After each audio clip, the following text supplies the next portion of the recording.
Ako ay nakatayo sa gitna ng pribadong silid-kainan ng restauran, ang aking kaliwang mata ay namamaga at halos hindi makita. Ang pasa na kulay lila at itim ay kumalat sa kalahati ng aking mukha na parang tintang natapon. Ang maskara ay dumaloy sa aking pisngi na parang mga ilog na itim. 50 tao ang nakatingin sa akin sa tahimik na pagkamangha.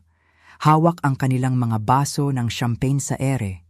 Ang kanilang mga mukha ay puno ng pagkabigla at pagkasindak. Ang aking asawa, si Ramon, ay nakatayo sa aking tabi. Ang kanyang braso ay nakapatong sa aking balikat na parang kami ay nagpupose para sa isang masayang larawan ng anibersaryo. Siya ay nakangiti, talagang nakangiti, na para bang walang mali sa aking itsura, na parang ang pagdala sa asawang binugbog ay normal lamang. Ang kanyang 2 anak na babae, sina Veronica at Candace, ay nakatayo sa likuran namin. Halos hindi mapigilan ang kanilang pagtawa. Nagpapalitan sila ng tingin at humahalakhak sa kanilang mga baso ng champagne, ang kanilang mga mata ay kumikinang sa malupit na pagmamalaki. Ngunit nagmamadali na ako masyado. Hayaan ninyong bumalik tayo ng 3 araw. Bumalik sa panahon kung kailan iniisip ko pa rin na magagawa kong perpekto ang anibersaryong ito. Bumalik sa panahon kung kailan naniniwala pa rin ako na kung susubukan ko lang ng sapat, kung magiging mabuti lang ako, lahat ay magiging maayos. 3 araw bago ang aming ika-10 anibersaryo, ako ay nasa aming malaking kusina, pinaplano ang bawat maliit na detalye ng selebrasyon. Mayroon akong mga spreadsheet, tunay na mga spreadsheet para sa pag-aayos ng upuan, pagpipilian ng menu, mga dekorasyon. Nais ko sanang lahat ay walang kapintasan dahil nitong mga nakaraang araw ay palagi akong kinakabahan sa bawat ginagawa ni Ramon. Nagsimula siyang tingnan ang cellphone ko habang ako ay naliligo. Kukutyain niya ang aking mga damit bago ako umalis ng bahay. Ipagpapalit ako ng 3 o 4 na beses hanggang sa pumayag siya. Nagalit siya noong binanggit ko ang pag-inom ng kape kasama ang isang lumang kaibigan mula sa trabaho. Sinasabi na sinusubukan ko daw siyang pahiyain sa pamamagitan ng pagtsismisan tungkol sa aming kasal. Kaya, kinansela ko ang kape. Pagkatapos, tumigil na ako sa pagbanggit ng mga kaibigan. Ang kanyang mga anak na babae ay bumibisita sa aming bahay nang hindi bababa sa 3 beses sa isang linggo. Naglalakad sila sa kusina ko na parang pag-aari nila, binubuksan ang aking refrigerator at nagkokomento tungkol sa lahat. Grace, ito ba talaga ang ihahain mo? Mas karapat-dapat si Ramon? Oh, Grace, maalikabok ang bahay na ito. Hindi ka ba naglilinis? O ang paborito ko? Grace, ang payat mo na. Sinusubukan mo bang pagandahin ang hitsura ng kapatid namin sa pamamagitan ng pagiging mukhang may sakit? Nagsumikap ako ng husto para mapasaya sila. Talaga namang ginawa ko. Ngunit hindi kailanman naging sapat. 2 gabi bago ang anibersaryo, ang buong pamilya ni Ramon ay dumating para sa hapunan. Ginugol ko ang buong araw sa pagluluto ng paboritong pagkain ni Ramon, paglilinis ng bahay hanggang sa kuminang ito, pag-aayos ng mesa, gamit ang aming magagarang pinggan. Suot ko ang damit na inaprubahan ni Ramon kaninang umaga at sinigurado kong perpekto ang aking buhok at makeup. Lahat ay maayos hanggang sa ako ay nagbubuhos ng alak. Nanginginig ang aking kamay dahil sa isa na namang komento ni Veronica tungkol sa pagiging tuyo ng manok. Habang ibinubuhos ko ang kanyang baso, may kaunting alak na natapon sa kanyang damit. Kahit hindi ganoon karami, ilang patak lang. Ngunit iisipin mong ibinuhos ko ang buong bote sa kanya. Tumayo si Veronica mula sa mesa, sumisigaw na parang tinusok ko siya. Ang damit na ito ay nagkakahalaga ng 3,000 piso, Grace. Bobo kang clumsy idiot. Sigaw niya ng malakas kaya ako ay natigilan. Ang bote ng alak ay nasa kamay ko pa rin, nakatingin sa maliit na pulang mantsa na kumakalat sa kanyang puting damit. Agad akong humingi ng paumanhin, kinuha ang mga napkin, nag-aalok na bayaran ang paglilinis o bilhan siya ng bagong damit. Ngunit hindi ako pinagtanggol ni Ramon. Hindi niya sinabi sa kanyang kapatid na kumalma o na ito ay isang aksidente. Sa halip, tumingin siya sa akin na may malamig na pagkadismaya at sinabi, Grace, napakapare-kareho mo. Hindi mo ba magawa ang kahit anong tama? Masakit ang kanyang mga salita kaysa sa sigaw ni Veronica. Naramdaman ko ang pag-iyak sa aking mga mata, ngunit pinigilan ko ito. Ang pag-iyak ay lalo lamang magpapalala. Kaya, nilinis ko ang mga ito, humingi ng paumanhin ng paulit-ulit, at ginugol ang natitirang hapunan sa katahimikan habang ang iba ay nagsasalita at tumatawa na parang walang nangyari. Ngayong gabi, natulog si Ramon sa guest room. Hindi siya nagpaalam ng good night, hindi siya nagpaliwanag. Kinuha lang niya ang kanyang unan at iniwan akong mag-isa sa aming kama. At alam ko na iyon ang aking parusa sa pagpapahiya sa kanya. Kinabukasan, ang araw bago ang aming anibersaryo, sinubukan kong ayusin ang mga bagay. Nagpunta ako sa pamimili ng bagong damit para sa hapunan ng anibersaryo dahil hindi nagustuhan ni Ramon ang alinman sa mga dati ko ng pag-aari. Pagdating ko sa bahay, naghihintay sa akin si Candace sa aming sala. Binigyan siya ni Ramon ng susi ilang buwan na ang nakakaraan nang hindi nagpapaalam sa akin. Pinanood niya akong magdala ng mga shopping bag na may nakakainis na ngiti sa kanyang mukha. Bagong damit, sinusubukang pahangain ng mga tao. Alam mo ba, lahat ay naaawa lang kay Ramon, di ba? Dahil napangasawa niya ang isang tulad mo. Sinubukan kong huwag pansinin siya at umakyat sa itaas para isabit ang aking damit. Maganda ito, madilim na bughaw na may delikadong mga hiyas. Mas mahal ito kaysa sa inaasahan kong gastusin, ngunit naisip kong magugustuhan ito ni Ramon. Maingat ko itong inilagay sa kama at nagpunta sa banyo. Pagbalik ko pagkatapos ng 5 minuto, ang aking damit ay may malaking mancha ng bleach sa harap. Ang asul na tela ay nabahira ng mga puting batik, ganap na nasira. Nakatayo si Candace sa tabi nito na may bote ng panlinis sa kamay. Ang kanyang mga mata ay nakatingin sa walang sala na pagkukunwari. "Oops," sabi niya. "Sinusubukan kong tulungan kang linisin ang iyong silid at aksidenteng na-spray ang iyong damit. Kasalanan ko." Naramdaman ko ang pagkasira sa loob ko. Nagastos ko ang 200 piso para sa damit na yon. Pera na naipon ko mula sa aking maliit na sahod bilang guro at sinira niya ito ng sinasadya. Nakita ko ito sa kanyang mga mata, sa maliit na ngisi na pinipilit niyang itago. "Bakit mo ginawa iyon?" Tanong ko, nanginginig ang aking tinig. "Bakit mo ako kinamumuhian ng ganyan?" Ang pekeng, inosenteng ekspresyon ni Candace ay agad na nawala. "Dahil hindi ka sapat para sa pamilyang ito. Mahina ka at nakakaawa at pinapapangit mo ang tingin sa aking kapatid. Kailangan mong matutunan ang iyong lugar, Grace." Nang umuwi si Ramon at sinubukan kong ikwento sa kanya ang nangyari, ipinakita sa kanya ang sirang damit. Bumuntong hininga lang siya na parang naiinis siya sa akin. "Grace, masyado kang sentimental. Sabi ni Candace aksidente lang. Bakit ka laging gumagawa ng drama sa pamilya ko? Kailangan mong matutunan na makisama sa kanila." Gusto kong sumigaw na sila ang gumagawa ng drama, na binubugbog nila ako sa sarili kong tahanan, ngunit hindi ko ginawa. Tumango lang ako at humingi ng paumanhin sa pagiging balisa. Iyon ang palagi kong ginagawa, humingi ng paumanhin, manahimik, magsikap pa. Sa umaga ng aming anibersaryo, nagising ako na may mabigat na pakiramdam sa aking dibdib.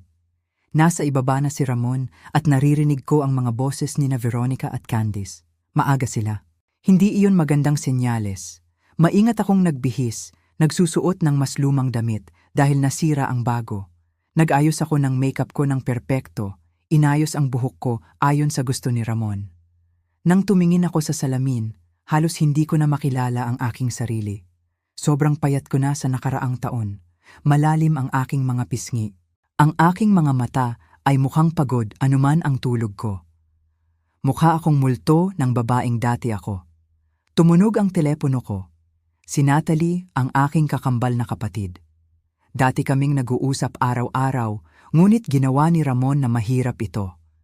Nagagalit siya tuwing kausap ko siya, sinasabi na nagtatanim siya ng mga negatibong ideya sa aking isipan, kaya naging mas maikli at mas bihira ang aming mga tawag. Sumagot ako kaagad, "Hoy Nat, masaya anibersaryo, Gracie." Napakainit at puno ng buhay ng kanyang tinig. Sa isang saglit, gusto kong sabihin sa kanya ang lahat tungkol sa insidente ng alak, ang damit, ang malamig na katahimikan, ang takot na nararamdaman ko sa sarili kong tahanan. Ngunit pagkatapos ay narinig ko si Ramon na tinatawag ang pangalan ko mula sa ibaba. Ang tono niya ay matalas at walang pasensya. Salamat, Nat. Kailangan ko nang umalis. Sige, Grace. Mag-uusap tayo mamaya. Okay, Grace. Teka. Pinutol ko bago siya matapos. Huling tingin ang ibinigay ko sa aking sarili sa salamin. Pinraktis ang aking ngiti at nagtungo sa ibaba. Hindi ko alam na sa loob ng ilang oras ay magkakabuwag ang lahat sa paraang hindi ko kailanman maisip. Nang marating ko ang ibaba ng hagdan, si Ramon ay naglalakad pabalik-balik sa aming sala na parang hayop na nakakulong. Si Veronica ay nakaupo sa aking sofa na nakakrus ang mga binti, sinusuri ang kanyang perpektong manicured na mga kuko. Si Candace ay nakatayo sa tabi ng bintana, nakapameywang. Parehong tatlo ay tumingin sa akin nang pumasok ako, at ang enerhiya sa silid ay nakakaramdam ng panganib. Nagsasalita ka sa telepono, sabi ni Ramon. Hindi iyon tanong, ito ay akusasyon. Bumilis ang tibok ng puso ko. Iyon lang si Natalie na tumatawag para bumati sa anibersaryo. Iyon lang si Natalie, inulit niya, ang kanyang tinig ay puno ng sarkasmo. Ibig mong sabihin, ang kapatid na nagtatangkang paghiwalayin tayo sa loob ng 10 taon? Ang nagpuno sa isip mo ng mga kasinungalingan tungkol sa akin. Hindi siya nagsasabi ng masama. Mabait lang siya. Narinig ko kung gaano kahina ang aking tinig, kung gaano kasimple kahit na wala akong ginawang mali. Si Ramon ay bumunot ng kanyang telepono at itinataas ito. Naramdaman ko ang pagbagsak ng aking tiyan. Sinilip niya muli ang aking mga talaan ng telepono. Nakipag-usap ka sa kanya 3 beses ngayong linggo. 3 beses, Grace. Ano ang sinasabi mo sa kanya tungkol sa pribadong usapin ng ating pamilya? Wala. Sinumpa ko, normal na bagay lang ang pinag-uusapan natin. Ang trabaho niya, ang trabaho ko, wala tungkol sa iyo o sa pamilya mo. Yung bahagi ay totoo. Nagtatanong si Natalie kung okay ako, sinasabi na mukha akong stressed, pero palagi kong binabago ang paksa. Si Veronica ay tumayo mula sa sofa. Nagsisinungaling siya, Ramon. Lagi kong nahuhulaan kapag siya ay nagsisinungaling. May ganitong tingin siya sa kanyang mga mata. Anong tingin? Bumaling ako sa kanya. Hindi ako nagsisinungaling tungkol sa kahit ano. Huwag mong lakasan ang iyong tinig sa aking kapatid.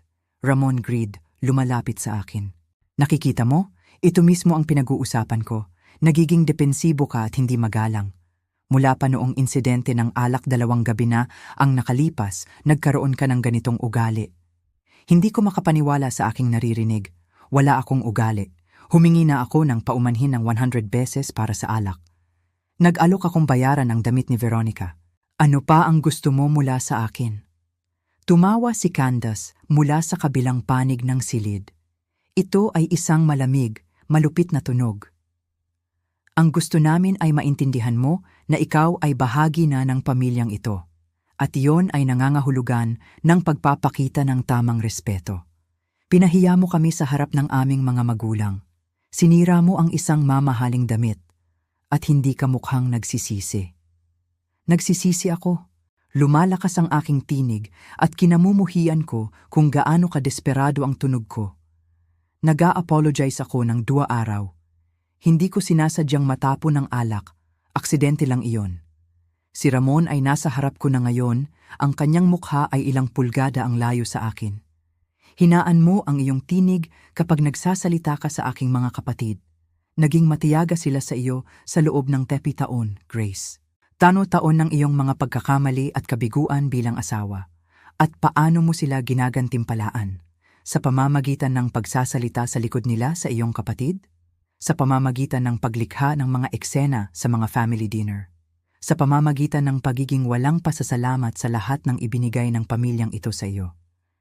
Nagsisimulang lumabo ang aking paningin dahil sa luha, ngunit pinigilan ko ito. Hindi ako walang pasasalamat. Nagsumikap ako ng husto para maging mabuting asawa, para mapasaya ang lahat. Nagsumikap ka? Veronica nag-interrupt, lumalapit. Nagsumikap ka, Grace? Ang pagsisikap ay hindi sapat. Hindi namin kailangan ng effort. Kailangan namin ng resulta. Gusto namin na ikaw ay maging karapat-dapat na maging bahagi ng pamilyang ito. Tumingin ako kay Ramon, naghihintay sa kanya na sabihin sa kanyang kapatid na masyadong mahigpit siya, naghihintay sa kanya na ipagtanggol ako, sabihin sa kanila na lumayo. Ngunit nanatili lang siya doon na nakapameywang, tumatango sa bawat malupit na salita na sinabi niya. Ramon, pakiusap, bulong ko. Ito ang anibersaryo natin. Pwede ba nating huwag gawin ito ngayon?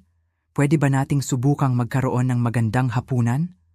Ang kanyang mga mata ay naging malamig sa paraang nagpatibay sa buong katawan ko. Iyan ang problema mo, Grace. Palagi mong gustong itago ang mga bagay. Hindi mo kailanman gustong harapin ang mga tunay na isyu.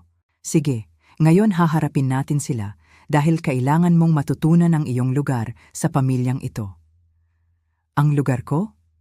Ulit ko. Ano ba ang ibig sabihin niyan?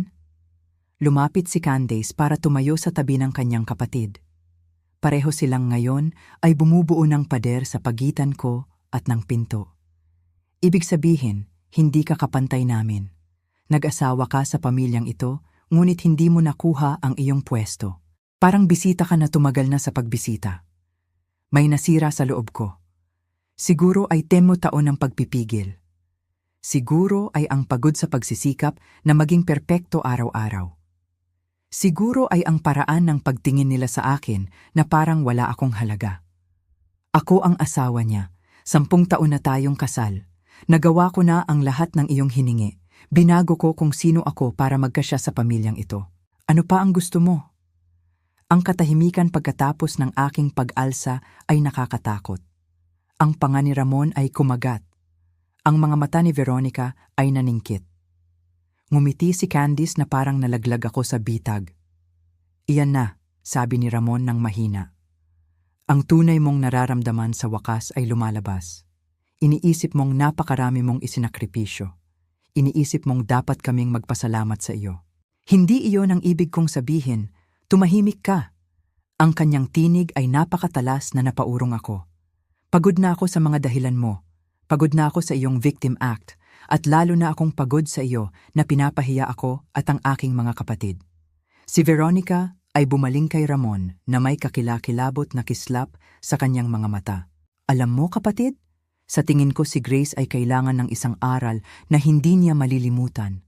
Kailangan niyang maunawaan na ang mga kilos ay may mga kahihinatnan. Nagsimulang tumibok ang puso ko. May bagay sa paraan ng pagsasalita niya, sa paraan ng pagbabago ng ekspresyon ni Ramon ang nagpa-alarm sa akin. Ano ang pinag-uusapan mo? Tumingin si Ramon sa kanyang mga kapatid tapos pabalik sa akin.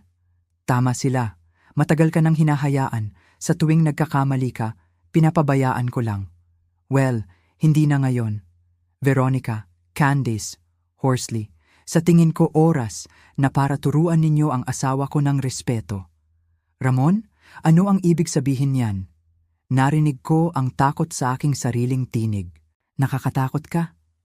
Maganda, sabi niya ng simple. Siguro kung mas madalas kang matakot, mas mabuti kang kumilos. Lumapit si Veronica at automatiko akong umatras. Masasaktan tayo nito higit pa kaysa sa iyo, Grace, ngunit para sa iyong kabutihan. Bago ako makapag-react, bago ko pa man maproseso ang nangyayari, ang kamay ni Veronica ay sumampal sa aking mukha. Ang sampal ay napakalakas, kaya ang aking ulo ay tumagilid. Ang sakit ay sumabog sa aking pisngi. Umuugong ang aking tainga. Lumakad ako pabalik dahil sa pagkabigla, ang aking kamay ay sumugod para hawakan ang aking nagbabagang mukha. Ano? Sinimulan kong sabihin, ngunit si Candace ay kumikilos na. Tinulak niya ako ng malakas gamit ang 2 kamay. Hindi ako handa para dito. Nagkagulo ang aking mga paa habang sinusubukan kong makakuha ng balanse. Bumagsak ako paharap at ang matalas na sulok ng aming mesa ay sumalubong sa aking mukha. Ang impact ay nagpadala ng matinding sakit sa aking bungo. Bumagsak ako sa sahig, ang aking paningin ay lumabo. Naramdaman ko ang pagdaloy ng basa at mainit mula sa aking kilay. Dugo. Hinawakan ko ang aking mukha at ang aking mga daliri ay nagmukhang pula. Tumingin ako pataas mula sa sahig, ang aking mata ay namamagana, ang dugo ay dumadaloy sa aking mukha. Si Ramon ay nakatayo sa itaas ko na nakapameywang. Hindi na siya mukhang galit. Mukha siyang nasisiyahan. Siguro ngayon, sabi niya ng mahinahon, maalala mong igalang ang aking pamilya na nararapat sa iyo. Si Veronica at Candace ay nag-aayos ng kanilang damit, inaayos ang kanilang buhok, na parang tapos na lang sila sa ehersisyo sa halip na umatake ng isang tao. Tiningnan ni Candace ang kanyang refleksyon sa salamin sa ibabaw ng aming fireplace at ngumiti sa kanyang nakita. Maglinis ka, sabi ni Veronica, hindi man lang tumitingin sa akin sa sahig. Mayroon tayong hapunan ng anibersaryo sa loob ng 2 oras. At Grace, kung sasabihin mo sa sino man ang totoong nangyari dito, sisiguraduhin ni Ramon na malalaman ng lahat kung gaano ka kaswal at sinungaling na asawa. Hindi ba, Ramon? Talaga, sabi niya. Ngayon, umakyat ka at magpaganda. At kung mapapahiya mo ang pamilyang ito ngayong gabi, ang nangyari ngayon ay parang magaan lang. Naiintindihan mo? Hindi ako makapagsalita, hindi ako makakilos. Nakahiga lang ako doon sa sahig ng sarili kong sala, ang dugo ay dumadaloy sa aking mukha, nakatingin sa taong kinasal ako 10 taon na ang nakakaraan. Ang taong akala ko kilala ko, ang taong minahal ko. Hindi na siya ang tao ngayon, o baka hindi pa siya naging ganoon. Naiintindihan mo? Ang tinig ni Ramon ay lalong tumigas. Oo, bulong ko. Mabuti, ngayon umalis ka. Sa kung paano ko man, tumayo ako. Nanginginig ang aking mga binti kaya halos hindi ako makatayo. Naglakad ako lampas sa 3 sa kanila, hindi tumitingin sa kahit alinman sa kanilang mga mukha at nagtungo sa itaas papunta sa banyo. Sa likuran ko, naririnig ko silang tumatawa sa kung ano, ang kanilang mga tinig ay magaan at kaswal na parang walang nangyari. Nakalak ako sa pinto ng banyo at sa wakas ay tumingin ako sa aking sarili sa salamin. Ang kaliwang mata ko ay namamagana. Ang balat sa paligid nito ay nagiging madilim na lila. Ang dugo ay dumadaloy pa rin mula sa sugat sa aking kilay. Ang aking pisngi ay matingkad na pula mula sa sampal na nagsisimula ng mamaga. Mukha akong pinukpok dahil pinukpok ako. Ang aking telepono ay nasa aking bulsa. Uminit ito. Isa pang tawag mula kay Natalie. Nanginginig ang aking mga kamay kaya halos mahulog ko ito. Tiningnan ko ang pangalan niya sa screen. Ang aking kambal na kapatid, ang aking kambal na kapatid, ang aking matalik na kaibigan, ang taong pinagkakalihiman ko ng maraming buwan tungkol sa kung gaano kasama ang mga bagay-bagay. Sa pagkakataong ito ay sumagot ako. Nat, mahina akong sabi. Ang aking tinig ay nabibiyak.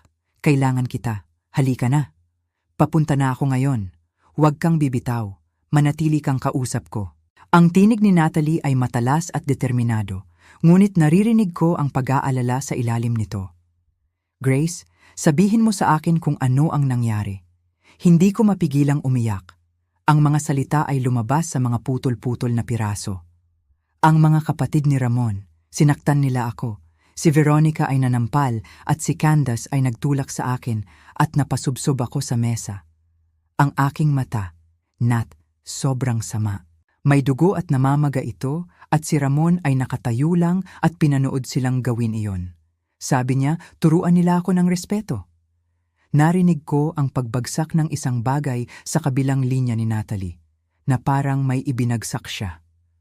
Pupunta ako dyan ngayon gamit ang aking kotse. 4 na oras ang layo ko, ngunit makakarating ako sa loob ng 3. Grace, pakinggan mo ako. Kailangan mong umalis sa bahay na iyan ngayon din. Umalis ka. Pumunta ka sa kapitbahay, pumunta ka kahit saan. Hindi ko kaya. Tinitingnan ko ang aking sirang mukha sa salamin.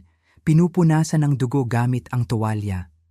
Sinabi niyang kung hindi ako dadalo sa hapunan ng anibersaryo, kung mapapahiya ko siya, mas lalala pa ito.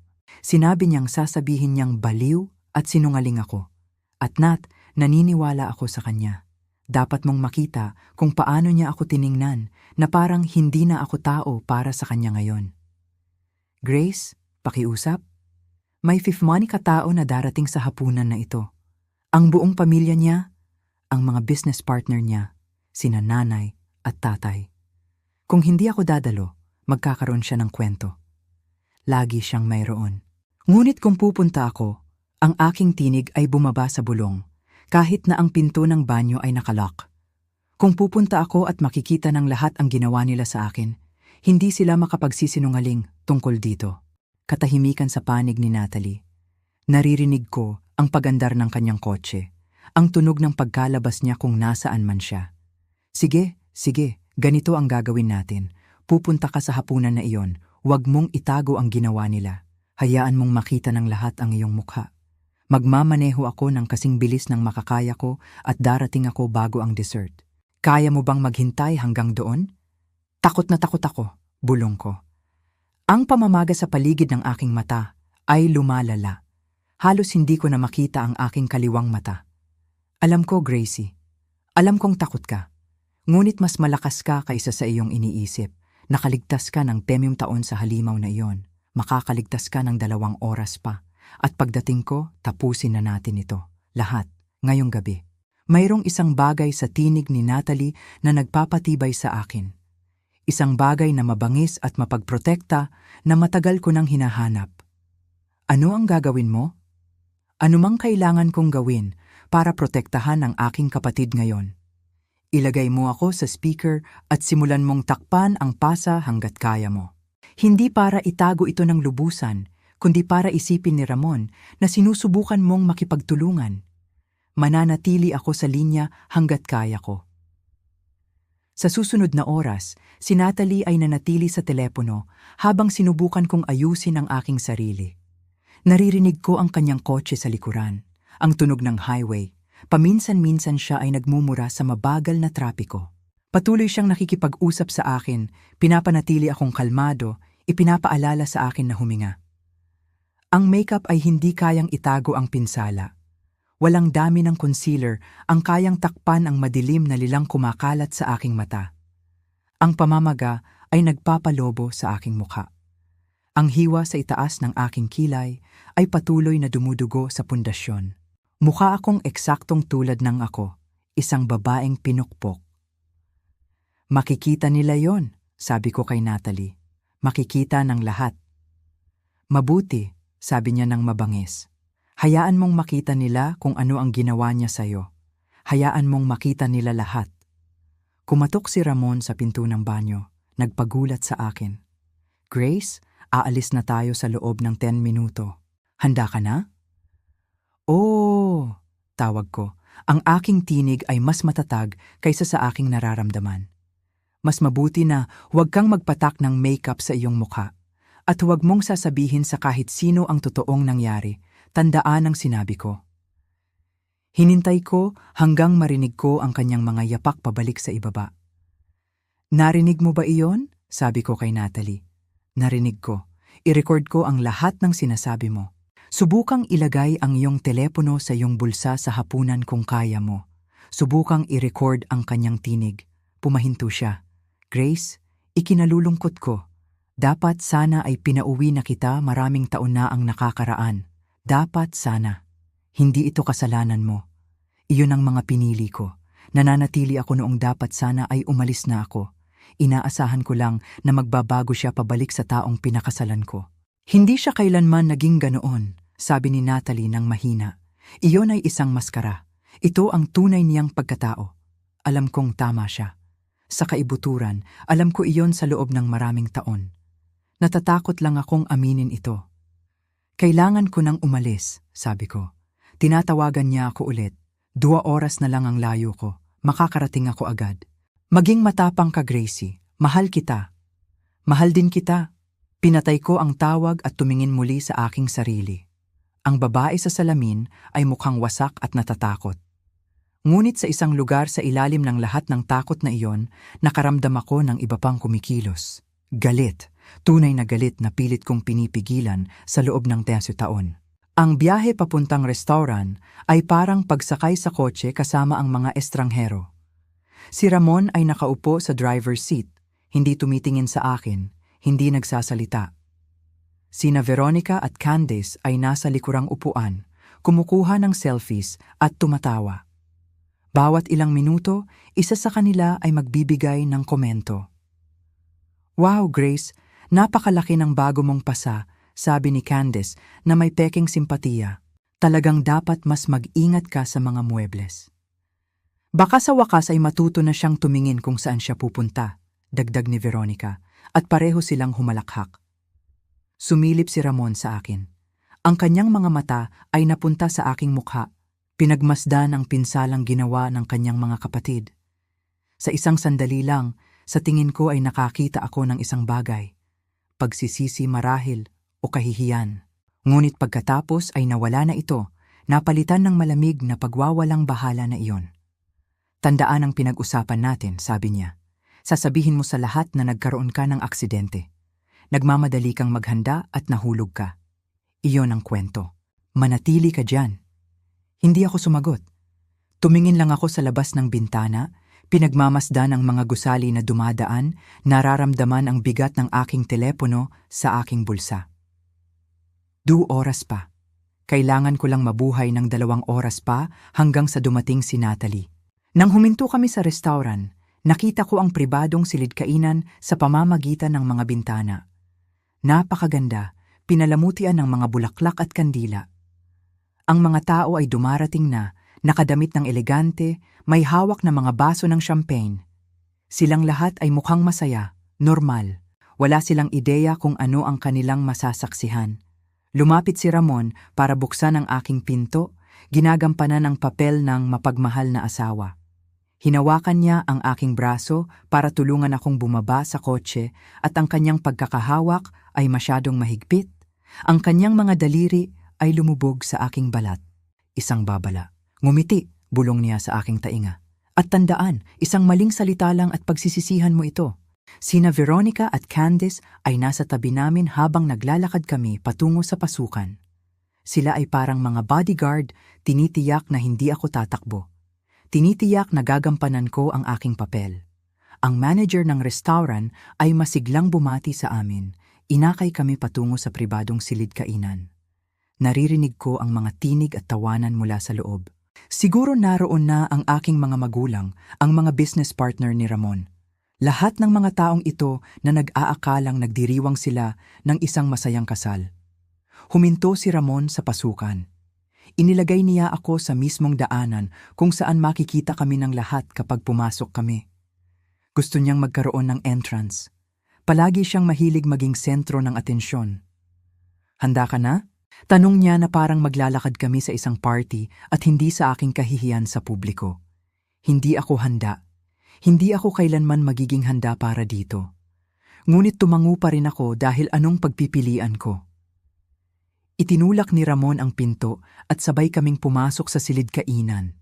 Ang kanyang braso ay nakapulupot sa aking balikat, hinila ako palapit sa kanyang tagiliran. Ang epekto ay kaagad. Huminto ang usapan sa gitna ng pangungusap. Ang mga baso ng champagne ay nanatili sa hangin. Bawat isang tao ay tumingin sa amin at nakita ko ang kanilang mga ekspresyon na nagbabago mula sa kagalakan patungo sa pagkalito, patungo sa ganap na pagkasindak. Tinitingnan nila ang aking mukha, ang aking namamaga at lila na mata, ang hiwa sa aking kilay, ang pamamaga sa aking pisngi. Ang ilan ay napahinto, ang iba ay nagtakip ng kanilang bibig. Ang aking ina ay gumawa ng tunog na parang nasasaktang hayop. Ang silid ay naging ganap na tahimik. Maririnig mo ang pagbagsak ng isang pin. Ang braso ni Ramon ay humigpit sa aking balikat. Siya ay nakangiti, tunay na nakangiti na parang walang mali sa lahat ng ito. Pagkatapos ay nagsalita siya, ang kanyang tinig ay umaling-awngaw sa tahimik na silid. Alam ko kung ano ang iniisip ninyong lahat. Ang aking magandang asawa ay nagkaroon ng maliit na aksidente. Pumreno siya at naramdaman ko siyang tumingin sa akin na may kasiyahang ngiti. Sa katunayan, ang aking mga kapatid. Sila ang nagturo sa kanya ng respeto. Sina Veronica at Candace ay lumapit mula sa likuran namin. Sila ay tumatawa, tunay na tumatawa, itinaas ang kanilang mga baso ng champagne na parang nag-aalay ng toast, na parang nakamit nila ang isang bagay na dapat ipagmalaki. Ang silid ay nanatiling nakatigil sa nakakagulat na katahimikan. Walang gumalaw, walang nagsalita. Tinitingnan lang nila kami na parang mga halimaw kami. Doon ko narinig ito. Ang tunog ng pinto sa likuran namin ay bumukas ng malakas na tumama sa pader. Lahat ay tumingin para makita kung sino ang biglang pumasok sa silid. At naroon si Natalie. Ang aking kambal na kapatid ay nakatayo sa pasukan na parang anghel na nagpaparusa. Ang kanyang buhok ay gusot dahil sa pagmamaneho na bukas ang mga bintana. Ang kanyang mga pantalon at leather jacket ay ganap na wala sa lugar sa gitna ng lahat ng mararangyang damit panghapunan. Ngunit ang kanyang mga mata ang nagpatanggal sa lahat ng tao ng isang hakbang paatras.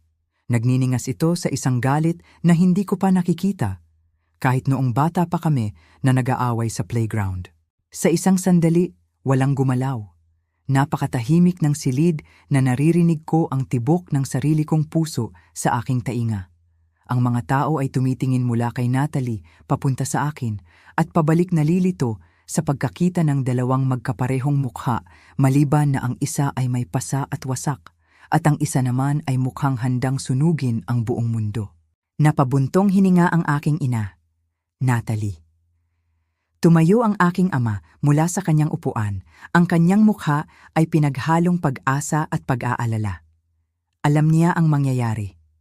Nakita na niya si Natalie na ganito dati. Maraming taon na ang nakakaraan ng may isang bata sa paaralan na nanakit sa akin. Binigyan niya ang batang iyon ng pasa at 2 linggong suspensyon. 12 taong gulang lang siya noon. Ngayon siya ay 32, sinanay sa kickboxing at lubos na nakakatakot. Ang braso ni Ramon ay lumuwag sa aking balikat.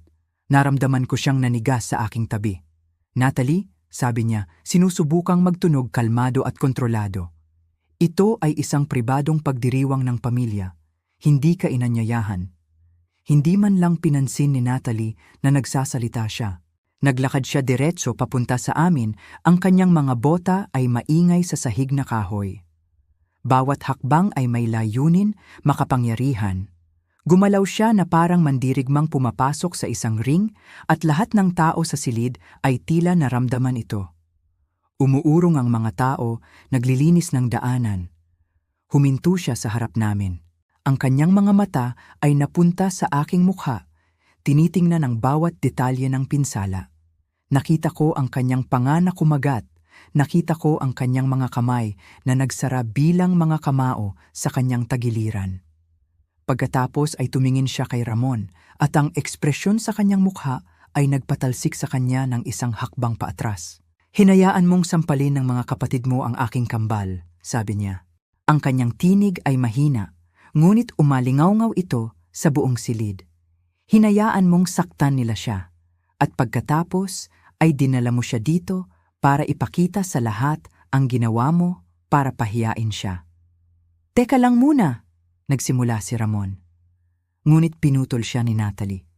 Hindi pa ako nakikipag-usap sa'yo, usap. Bumaling siya kay Veronica, na nakatayo pa rin doon kasama ang kanyang baso ng champagne. Ang kanyang ngiti ay nawawala. Tumatawa. Sinampal mo ang kapatid ko, hindi ba? Ang mga mata ni Veronica ay tumingin kay Ramon, naghahanap ng tulong. Hindi ko alam ang sinabi ni Grace sa iyo, ngunit huwag mo akong pagsisinungalingan. Lumapit si Natalie kay Veronica. Narinig ng buong silid na ito na inamin ni Ramon iyon. Tinuruan ka ng respeto. Iyon ang eksaktong mga salita niya. Kaya, hayaan mong tanungin ulit kita. Sinampal mo ba siya ng malakas para magkaroon ng marka? Ang katahimikan ay lumalim. Ang mukha ni Veronica ay namumula. Kailangan niyang matuto. O yun lang ang kanyang nasabi bago ang kamay ni Natalie ay sumampal sa kanyang mukha na may tunog na umalingaw-ngaw sa buong silid. Ang sampal ay napakabilis. Napaka-eksakto na kalahati ng mga tao ay hindi man lang ito nakita. Narinig lang nila ang tunog at nakita si Veronica na natatapilok pa atras, nahuhulog ang kanyang baso ng champagne. Ito ay nabasag sa sahig, ang tunog ay matalas sa katahimikan. Ang kamay ni Veronica ay napunta sa kanyang pisngi, ang kanyang mga mata ay nakatingin sa pagkabigla. Sinampal mo ako, sigaw niya. Hindi mo pwedeng gawin iyon. Ginawa ko lang. Ang tinig ni Natalie ay kasing lamig ng yelo. Iyon mismo ang ginawa mo kay Grace. Ngayon alam mo kung ano ang pakiramdam. Sumugod siya kay Natalie na nakalahad ang mga braso, sinusubukang itulak o sunggaban o saktan siya sa kung paano man. Ngunit si Natalie ay nagtuturo ng self-defense sa loob ng 8 taon. Gumugol siya ng libu-libong oras sa mga gym na nagtuturo sa mga babae kung paano protektahan ang kanilang sarili mula sa mga umaatake. Hindi man lang nagkaroon ng pagkakataon si Candace. Si Natalie ay mabilis na umilag, tulad ng isang mananayaw na umiiwas sa isang clumsy na partner. Ginamit niya ang sariling momentum ni Candace laban sa kanya. Ginagabayan siya pasulong gamit lamang ang isang haplos sa kanyang balikat. Ang balakang ni Candace ay bumangga sa gilid ng buffet table, katulad ng kung paano ako bumangga sa mesa ng kape at siya ay bumagsak ng malakas.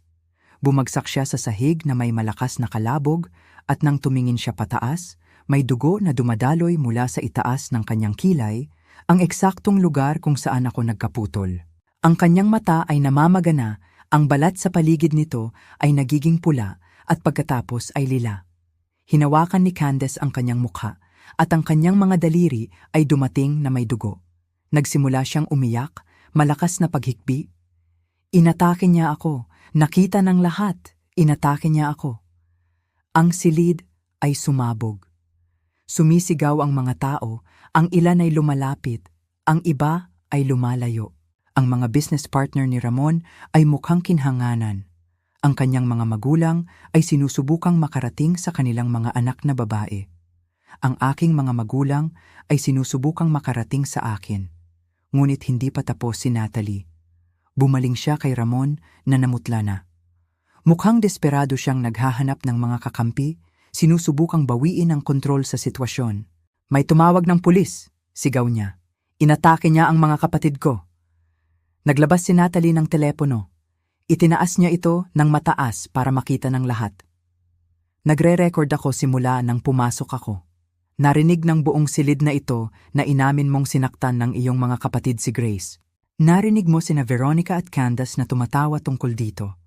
At lahat ay nakatingin lang habang si Candace ang unang sumugod sa akin. Bumaling siya sa isang mabagal na pag-ikot, nakikipagtagpo ng tingin sa mga tao sa buong silid. Ang bawat tao dito ay saksi sa ginawa mo sa aking kapatid. Dinala mo siya sa hapunan na ito na may pasa at mga pasa. Ipinahayag mo sa pimpata-tao na sinaktan siya ng iyong mga kapatid para turuan siya ng respeto at ipinagmamalaki mo iyon. Ang mukha ni Ramon ay namumula. Hindi iyon, nililinlang mo. Nahulog si Grace. Nagkaroon siya ng aksidente. Totoo ba iyon, Ramon? Lumakas ang tinig ni Natalie. Dahil 2 minuto lang ang nakakaraan, sinabi mo sa lahat na tinuruan siya ng respeto ng iyong mga kapatid.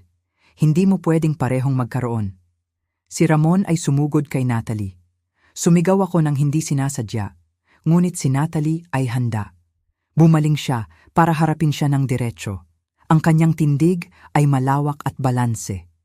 Ang kislap sa kanyang mga mata ay nagpatigil sa kanya sa gitna ng hakbang. Hawakan mo ako, sabi niya ng mahina, at ilalagay kita sa sahig na parang ginawa ko sa iyong kapatid. At hindi tulad mo, lumalaban ako ng patas. Walang nanunugod, walang 3 laban sa isa, ikaw at ako lang. Gusto mong subukan? Ang mga kamay ni Ramon ay nanginginig sa galit o takot. Hindi ko masasabi. Pumasok ka sa aming anibersaryo at inatake ang pamilya ko. Hindi. Ang tinig ni Natalie ay humiwa sa kanyang mga salita na parang kutsilyo. Inatake mo si Grace. Hinayaan mong saktan siya ng iyong mga kapatid sa sarili niyang tahanan. Dinala mo siya rito para ipagyabang ang iyong kontrol sa kanya. Umupo kami sa kotse ni Natalie sa parking lot sa loob ng tila ilang oras, ngunit marahil ay 30 minuto lamang. Hindi ko mapigilang manginig.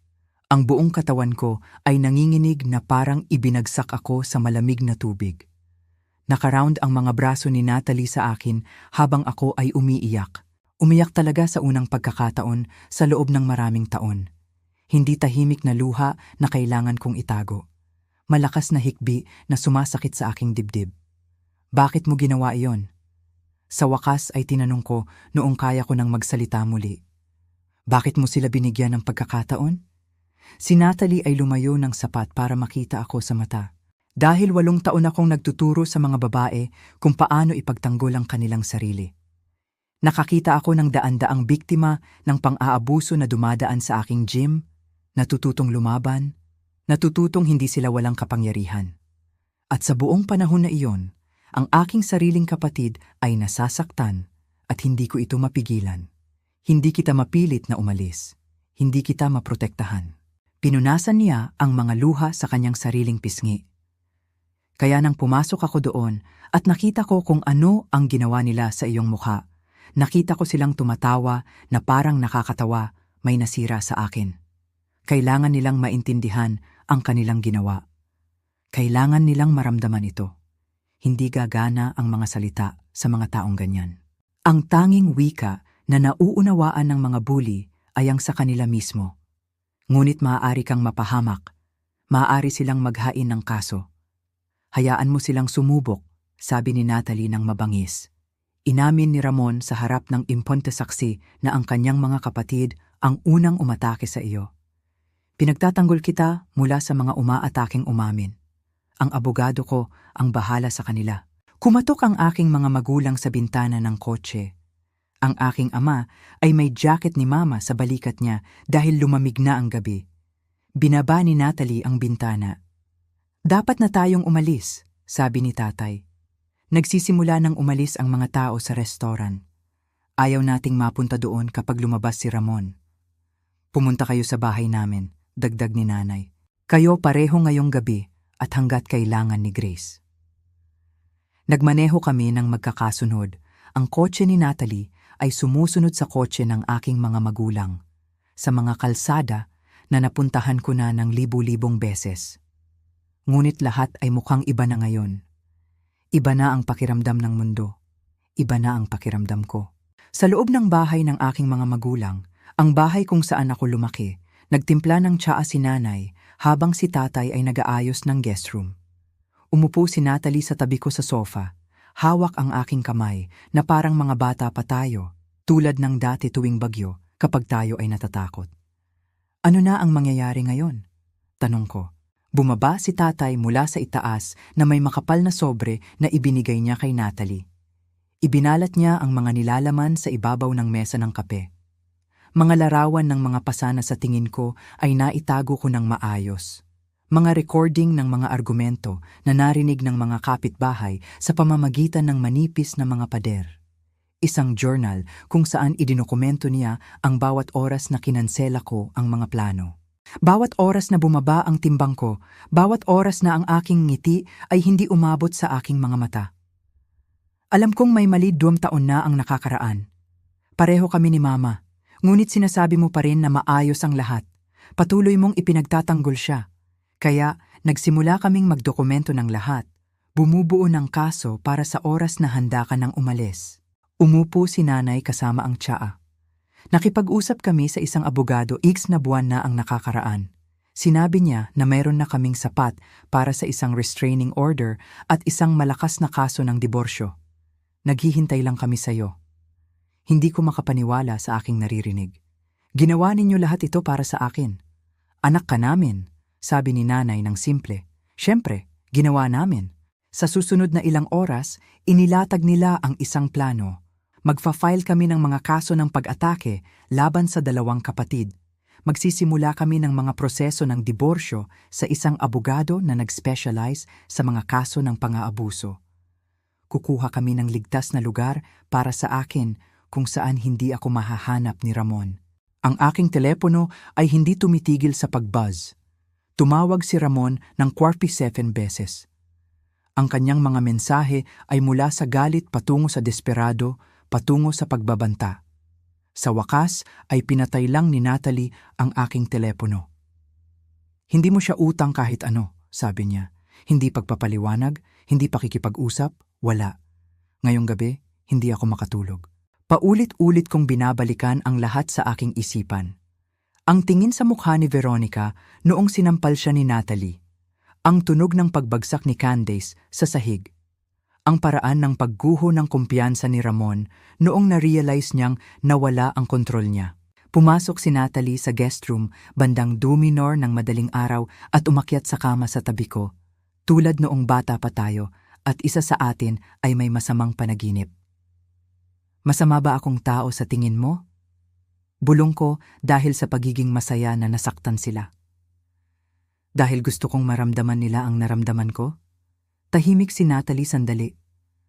Sa tingin ko ikaw ay tao. Nasaktan ka nila sa loob ng maraming taon at walang naging bunga. Ngayong gabi sa wakas ay naintindihan nila ang naramdaman ng iyong biktima. Hindi ibig sabihin na masama ka. Ibig sabihin ay totoo ka. Sasabihin ng mga tao na mali ang paghihiganti. Na ang karahasan ay hindi kailanman ang sagot. Ang mga taong iyon ay malamang na hindi kailanman na corner sa kanilang sariling tahanan ng 3 taong nais silang saktan. Hindi sila gumugol ng 10 taon na unti-unting nawawasak ng isang taong nangakong mamahalin sila. Gusto mong makita ng lahat na binasag mo siya, na pag-aari ka niya, natakot siya kaya tatayo siya doon na may pasa at hindi magsasalita laban sa iyo. Lumapit siya sa kanya. Ngunit ito ang hindi mo inaasahan. Hindi mo inaasahan ang aking pagdating. Pinaghiwalay mo si Grace mula sa akin ng 10 taon dahil alam mong hindi ko ito hahayaan kailanman mangyari. Alam mong poprotektahan ko siya. At iyon mismo ang ginawa ko. Bumaling si Natalie para kausapin ang buong silid.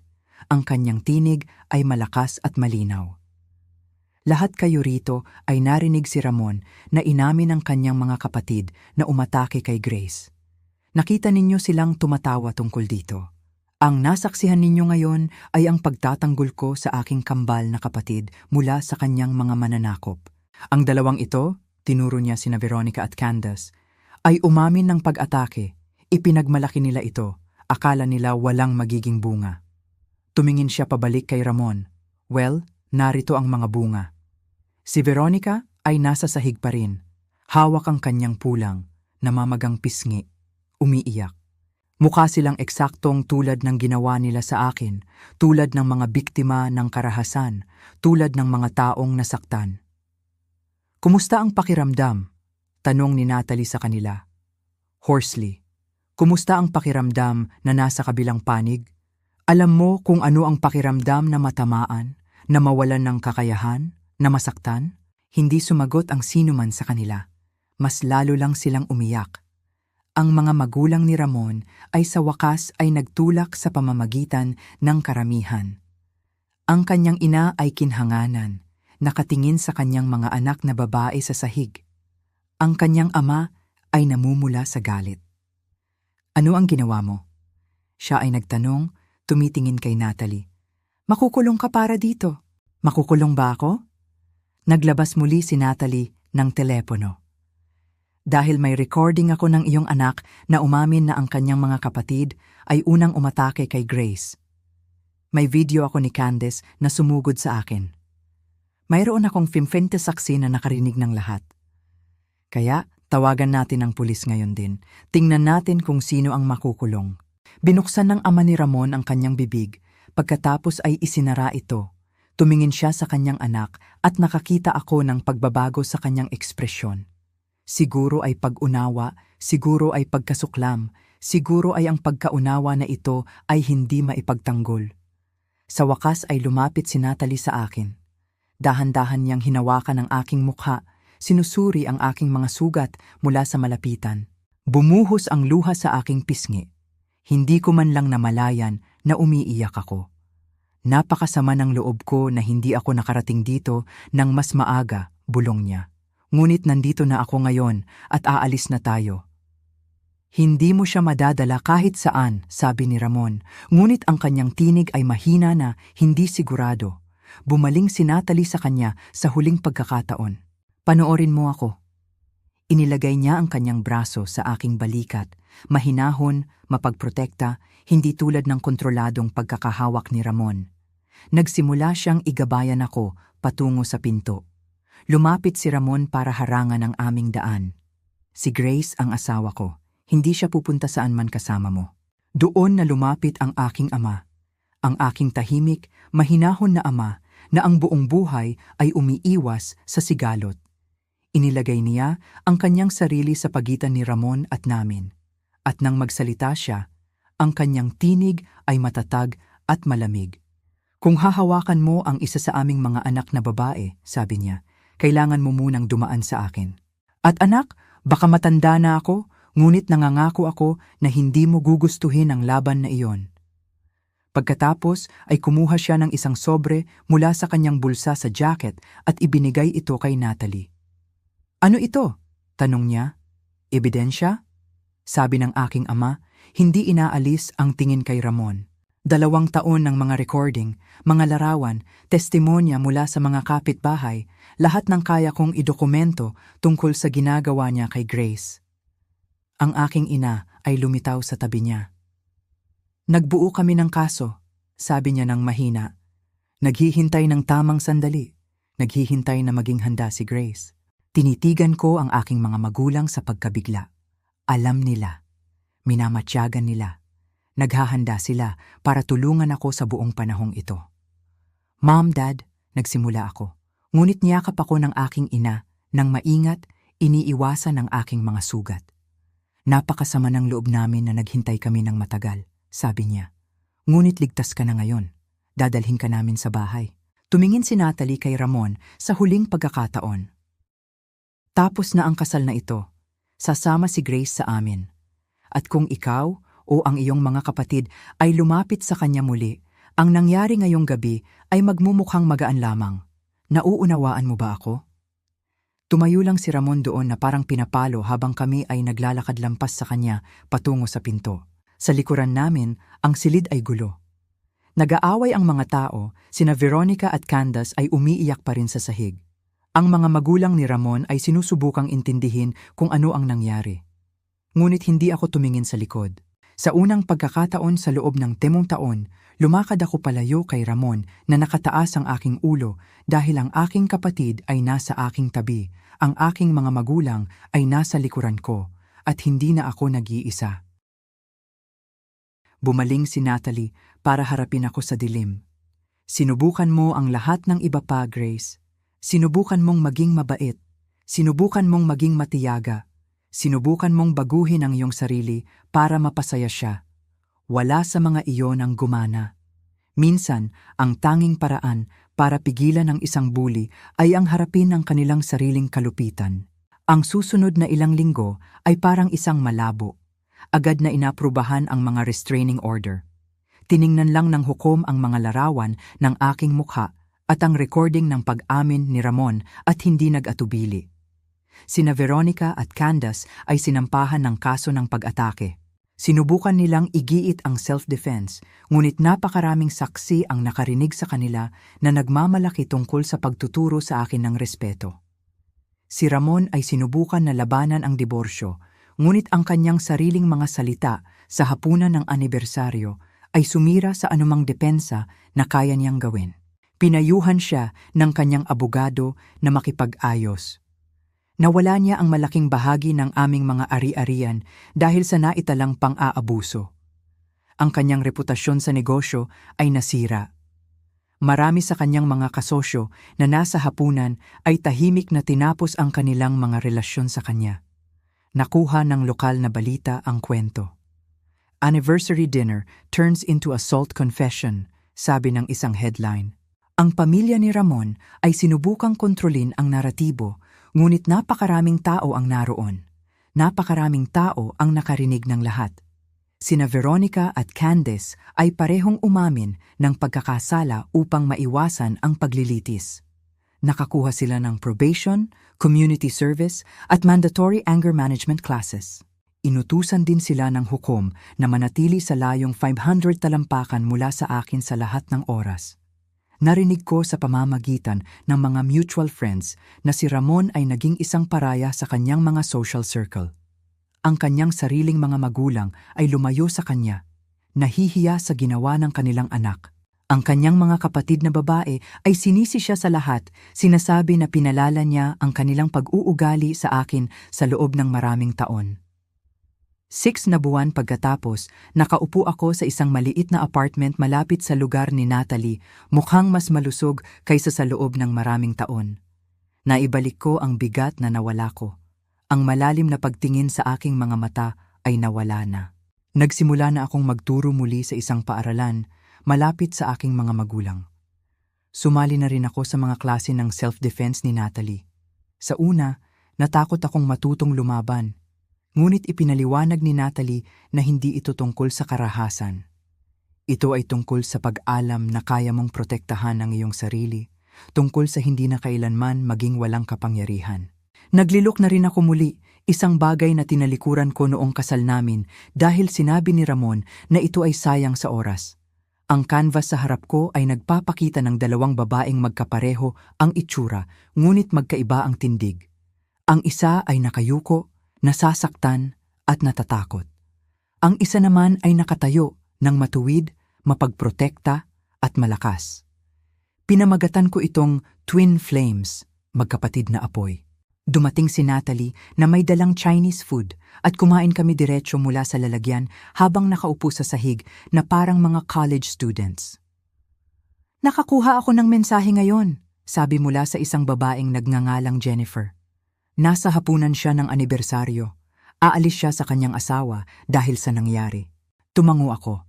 Sinabi niyang ang panonood sa akin na nakatayo doon, na may pasa at pagkatapos ay ang panonood sa iyo na ipagtanggol ako ay nagpaalam sa kanya na hindi niya kailangang tanggapin ang masasaktan pa. Nagtatanong siya kung pwede ko siyang makausap, tulungan siyang makalagpas dito. Ngumiti si Natalie. Gagawin mo ba? Oo, sa tingin ko gagawin ko. Tumingin ako sa painting, sa dalawang bersyon ng aking sarili. Ginugol ko ang taon na ang natatakot, ang nasasaktan. Siguro ang oras na para maging ang malakas para sa iba.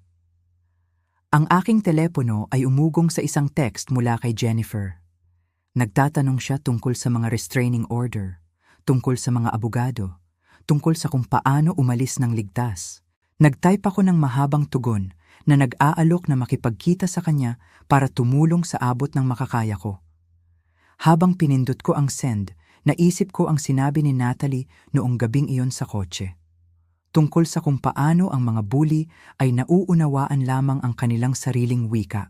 Ang mga tao ay kinilabutan sa ginawa ni Natalie, sinampal si Veronica, hinayaang bumagsak si Candice tulad ng pagbagsak ko. Tinawag nila itong paghihiganti. Tinawag nila itong mali. Ngunit ang mga taong iyon ay handang baliwalain ang aking pasa. Tanggapin ang paliwanag ni Ramon tungkol sa aksidente. Hayaan sina Veronica at Candace na tumawa tungkol sa pagtuturo sa akin ng respeto nang walang anumang bunga. Ang katotohanan ay wala nang iba ang gagana. Si Ramon ay magpapalabas ng kwento tungkol sa pagiging clumsy ko. Itatanggi ng kanyang mga kapatid ang lahat. Uuwi ako sa kanya ngayong gabi at magpapatuloy ang pang-aabuso, baka lumala pa. Ang ginawa ni Natalie ay matindi. Ito ay nakakagulat. Ito ay nagpagulo sa mga tao, ngunit ito rin ay nagbigay pansin sa kanila. Ginawa niya silang mga saksi sa isang bagay na hindi nila maaaring baliwalain o ipaliwanag. At binigyan ako nito ng pagkakataon na kailangan ko para makatakas. Tumayo ako at naglakad papunta sa bintana, tumitingin sa mga ilaw ng lungsod. Sa isang lugar sa labas, si Ramon ay nabubuhay kasama ang mga bunga ng kanyang mga kilos. Ang kanyang mga kapatid ay nabubuhay kasama ang kanilang mga bunga at ako ay narito, malaya, nagpapagaling, tumutulong sa ibang babae na mahanap ang kanyang sariling kalayaan. Mayroon ka bang pinagsisisihan? Tanong ni Natalie mula sa likuran ko. Tungkol sa kung paano ito natapos? Pinag-isipan ko ito ng mabuti. Tungkol sa karahasan, tungkol sa kahihiyan sa publiko, tungkol sa panonood kina Veronica at Candace na nasasaktan sa parehong paraan na sila ay nakasakit sa akin. Hindi, sabi ko sa wakas. Sinasabi ng mga tao na dapat akong makaramdam ng pagkakasala, na dapat kong hilingin na ito ay nagtapos ng iba, mas mapayapa. Ngunit ang mga taong iyon ay hindi ikinasal kay Ramon sa loob ng 10 taon. Hindi nila naramdaman ang paghigpit ng kanyang kontrol sa kanila na parang isang laso. Hindi sila gumugol ng isang dekada na paunti-unting nawawasak ng isang taong nangakong mamahalin sila. Bumaling ako para harapin ang aking kapatid. Binigyan mo sila ng isang sandali para maintindihan ang naramdaman ng kanilang biktima. Isang sandali ng mga bunga. Hindi iyan paghihigante, iyan ay katarungan. Tumayo si Natalie at niyakap ako. Mahal kita, Gracie. Mahal din kita. Salamat sa pagdating mo noong tumawag ako. Salamat sa paglaban mo para sa akin noong hindi ko na kaya ang sarili ko. Palagi, bulong niya. Iyan ang ginagawa ng mga magkakapatid. Mamaya sa gabing iyon, nag-iisa sa aking silid, tumingin ako sa aking sarili sa salamin. Ang mga pasa ay nawala na. Ang aking mata ay gumaling na. Ngunit ang tao na nakatingin sa akin ay iba sa babaeng ako ay X na buwan na ang nakakaraan. Mas malakas ako, mas malaya, mas ako kaysa sa aking naging sa loob ng isang dekada. Ang ilang tao ay maaaring humusga kung paano natapos ang aking kasal. Maaaring sabihin nilang ang karahasan ay hindi kailanman nabibigyang katwiran, na dapat sana ay tinawagan na lang ni Natalie ang pulis. Na ang paghihiganti ay ginagawa kang kasing sama ng iyong umaabuso. Ngunit ang mga taong iyon ay hindi pa napunta kung saan ako naroroon. Hindi nila naramdaman kung gaano sila natrap. Hindi sila nakaramdam ng napakalakas na kapangyarihan, napakawasak na hindi nila makita ang paraan palabas. Minsan kailangan ng mga tao na harapin ang kanilang sariling kalupitan upang maintindihan ito. Minsan ang tanging bagay na tumatagos sa isang bully ay ang maging kanilang biktima kahit sa isang sandali lang. At minsan, ang pinakamatapang na magagawa mo ay hayaan ng isang tao na lumaban para sa iyo kapag hindi mo na kaya ang sarili mo. Kinuha ko ang aking telepono at nag-text pabalik kay Jennifer. Bukas ng 2, coffee shop sa Main Street. Hindi ka na nag-iisa, pangako. Pagkatapos ay pinatay ko ang ilaw at natulog sa sarili kong kama sa sarili kong apartment nang walang sino mang kumokontrol kung kailan ako pupunta o darating o kung sino ang kakausapin ko. Malaya na ako at hindi na ako babalik.